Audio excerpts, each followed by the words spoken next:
Assalamualaikum, benim ismim Abdurrahman To'xte. Ben Sharq Turkistonning Oqsu viloyati Beshtugma yesidan.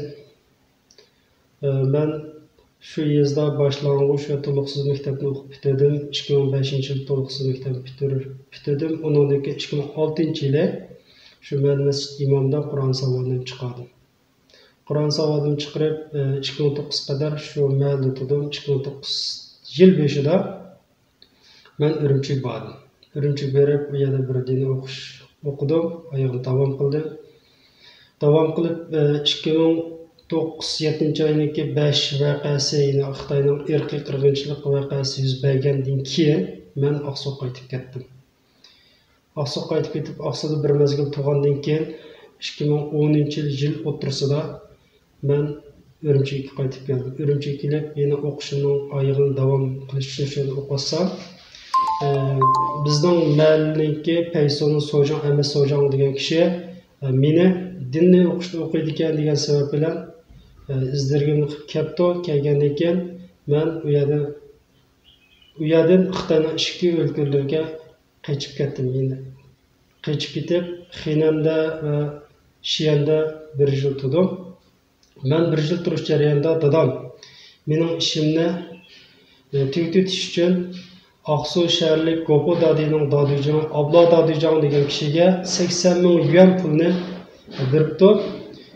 Bergandan keyin Abla dadıcan degan kishi sen qaytib kelgan, men sening ishingni men hal qilmay o'qam degandan keyin men Aksuga yenib keldim. Kelgandan keyin bir 2 yil Aksuda turdim. Aksuda turib 2013 ayda pasportum chiqdi. Pasportum chiqqandan keyin men shu zamonda Misrga viza pasportini berdim. Vizam chiqdi. Chiqqandan keyin 2013 ayning 23-kunisi men Ürümchidan Beyjingdan Misrga ketdim. Misr berib 2013 ayning 24-kunisi Misrga tushib bir mezgil turgandan keyin 2013 ayning 4-kunisi men Turkiyaga yenib keldim. Turkiyaga yenib kelib, Turkiyada shu bir mezgil til tarbiyalash kursini o'qidim. Ondan keyin 2014 ikkinchi ayning 16-kunisi ayolim Farida Yasin bilan to'yimni qildim. To'yimni qilgandan keyin 2014-12 ayning 21-kunisi o'g'lim Abdulaziz Turkiyaning Yangi Ufuk hastanesida, Istanbul Yangi Ufuk hastanesida tug'ildi. Tug'ilgandan keyin biz yana turmushimizni davom qildik.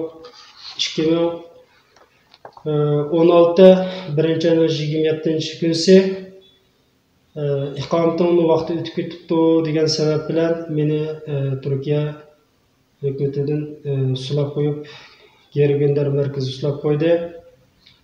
Qumqapıdakı. Shu jarayonda 3 oy turdim. 3 oy turgandan keyin qo'yibdi. Shu 2016 3-oyda yana Istanbul Fatih hastanesida qizim Nodira tug'ildi. Qizim tug'ilganda men endi bo'lamadim. Ben geri göndermesini qo'yib berilgandan keyin men yana ishim davom qilib shu mashina setish, kira qilish bilan jinim jon qilib ketaverdim va shu jarayonda qaynonam keldi, ayolimning onasi kelib, bolalar kichik, men bolalarni vatanga olib borib bir mezgil beqib, azroq cho'nqib evatay degan bano bilan 2016-8-oyda ayolimni olib ketdi. Ayolimni olib ketib, ayolim va 2 bolam ketgandan keyin 2016-8-oyda ayolim shu ayrim tushgandan keyin Ürümchi ayrimda 3 kun tutib so'laq qo'yib yutibdi. Ondan keyin bir oy o'tgandan keyin endi tutib so'lab so'roq qilib ig'ir urib, zaxmlantirib bo'lgandan keyin dadamlar pul xashlab 200 ming qo'yib pul xashlab ayolimni kepillik ochiqdi. Ochiqqandan keyin ayolim biroz yaxshilab bo'lgandan keyin 2017 birinchi oy mezgilda ayolimni tutsulab 10 yillik kesitibdi. O xabarni anglagandan keyin men yana dadam opam qanot kanallarım ve başka urtuqalı bo'lgandan deb men sabr qilib turdim. 2019 birinchi oyninki 4-kunsi kech soat 3 bilan o'g'limni Xitoyning Douyin degan epida o'g'limning bir balla kampusida so'zlayotganligini ko'rdim. Ko'rib shu kundan boshlab men to'xtamay guvohlik berishga boshladim va shu bir guvohlik berish jarayonida Angliya BBC'ga guvohlik bergandan keyin 2019 6 oy mezgilda menga Xitoy Istanbul konsulligidan taklif keldi. O'zingni tutib ol, o'zingni bunday qilmagan, guvohlik bermagan, bu degandan so'ng men birman bu dedim. Keyin bir taklifda mashina so'qitib o'lib ketishim mumkin, bu degan takliflarni ishlatdi. Lekin men uni hech pisand qilmadim. Qo'limdan kelganini qil dedim. Men davom qildim.